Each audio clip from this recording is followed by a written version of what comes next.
Hi guys, ఈరోజు Saturday కాబట్టి ప్రతి ఇంట్లో కూడా మ్యాక్సిమం వెజ్ కర్రీసే వండుకుంటారు. ఎందుకంటే సాటర్డే అంటేనే చాలామంది నాన్ వెజ్ తినరు కాబట్టి. మా ఇంట్లో అయితే కోర్స్ నాన్ వెజ్ అయితే అసలు ఎల్లో లేదు సాటర్డే. మా వారు నాన్ వెజ్ తినరు సాటర్డే. సో ఆయన కోసం అని చెప్పి మేము వెజ్జే వండుతాము. సాటర్డే వస్తే చాలు పప్పుచారు, సాంబారు, ఈ మూడు తప్ప ఏమీ ఉండవు. ప్రతి ఇంట్లో అంతే అనుకోండి చాలా వరకు. కొంతమంది ఇళ్ళల్లో ఉంటారు తినేవాళ్ళు కూడా. సో మా ఇంట్లో మా ఆయన కోసం అని చెప్పి నేను వండను. నేనైతే తింటానండి, ఏ సాటర్డే అయినా ఏ సండే అయినా ఎప్పుడైనా తింటాను. మా వారు తినరు. సో ఆయన కోసం అని చెప్పి వెజ్ అయితే ప్రిపేర్ చేస్తున్నాను. నాకైతే కొంచెం ఈరోజు స్పైసీగా తినాలనిపించి టొమాటో బ్రింజాల్ పచ్చడి అయితే చేస్తున్నానండి. నేను చూపించిన విధంలో ఒక్కసారి ఈ టొమాటో బ్రింజాల్ పచ్చడి ట్రై చేయండి, చాలా టేస్టీగా ఉంటుంది.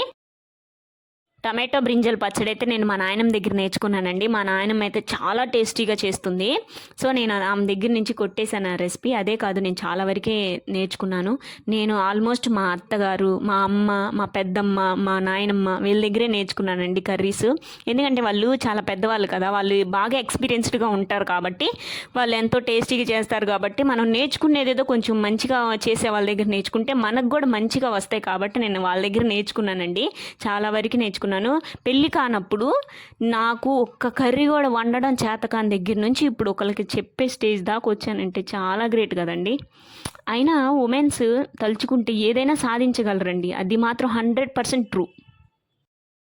మా ఇంట్లో నేనైతే ఈరోజు 3 కర్రీస్ చేశానండి, వెజ్ కర్రీస్. మీరేం చేశారో నాకు కమెంట్ చేయండి. మా ఇంట్లో ఆల్మోస్ట్ డైలీ 2 or 3 కర్రీస్ అయితే ఖచ్చితంగా చేయాల్సిందే. మ్యాక్సిమం అందరిళ్ళలో దాదాపు అంతే చేసుకుంటారు.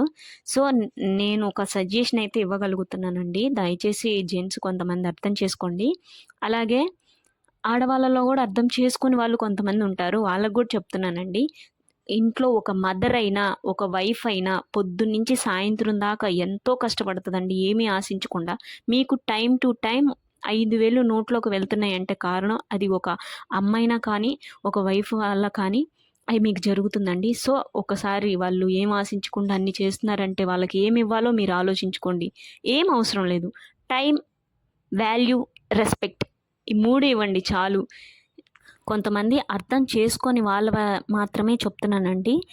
కొంతమంది అర్థం చేసుకునే వాళ్ళు కూడా ఉంటారు, వాళ్ళకి మాత్రం హ్యాట్స్ ఆఫ్ అండి, నిజం చెప్తున్నాను కదా. కొంతమంది జెంట్స్లో కూడా వైఫ్ని, మదర్ని రెస్పెక్ట్ ఇస్తూ వాళ్ళ పనుల్లో హెల్ప్ చేస్తూ వాళ్ళని అర్థం చేసుకునే వాళ్ళు చాలామందిని చూశానండి నేను. వాళ్ళకి మాత్రం హ్యాట్స్ ఆఫ్ అండి.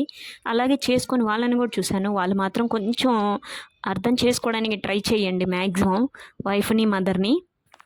సో నా రెసిపీస్ చూస్తున్నారు కదా, మీకు నచ్చినట్లయితే ఒక్కసారి ఆ టమాటో బ్రింజల్ పచ్చడి ఒకసారి ట్రై చేయండి.